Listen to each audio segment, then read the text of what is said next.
Hey, I'm Linn Molineaux. I am a Swiss artist, poet, and novelist.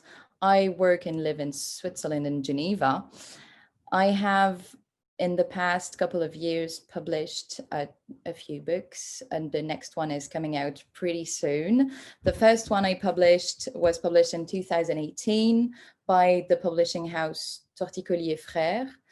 The title is Watch the Sound of Mountains, Regarde le bruit des montagnes in French. It's a book that interrogates time, the way that it stretches in another dimension of time somehow, when it is confronted to the inevitable and approaching loss of a loved one.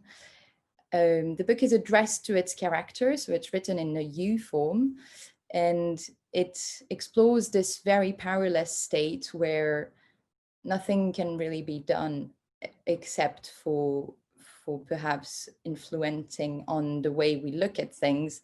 And at the same time, yet during this period of complete powerlessness, some of the most important things happens at nonetheless. So it's an exploration of a state rather than a complete, perhaps adventurous story.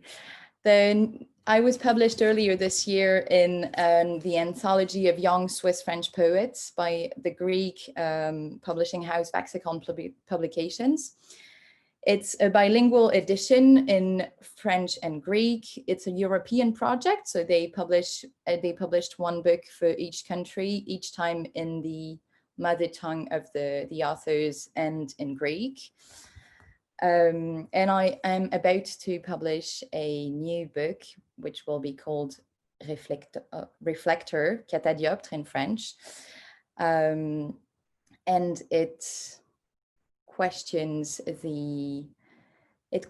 this first step when life is stumbling on survival, which is, what is it that makes us take it or not? And how do we interact with this strength or desire to move on that doesn't really exist in language, cannot really be said, and at the same time that is very difficult to share. So the book is an exploration of that energy, and it also revolves around a long ongoing, for about a year, dialogue with an old woman and her reflection on life as someone getting to the end of it, compared to the main character that is pretty young.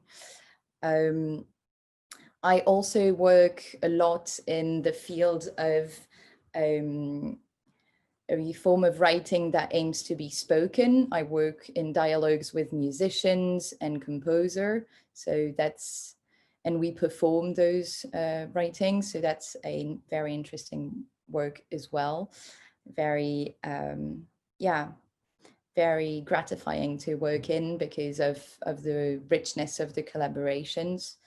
I do not illustrate my own work, as I said, but I do work on visual poetry quite a lot, and I try to adapt to, obviously, the circumstances in this very special year. And as the pandemic struck and the lockdown started in Switzerland, I decided, seeing all the amazing artwork that was published online and feeling very grateful for all this great energy going on, I also felt like I have a building facing mine and I don't know anything about its inhabitants and the people living there. So I decided to post a poem each day on my window. So I wrote them on immense sheets of paper that I had to find and my leftovers, because all the shops were closed. And it's been an incredible journey. I posted a poem each day during the entire lockdown. And in the end, I started having answers from the inhabitants of the building in front of mine. It was really cute.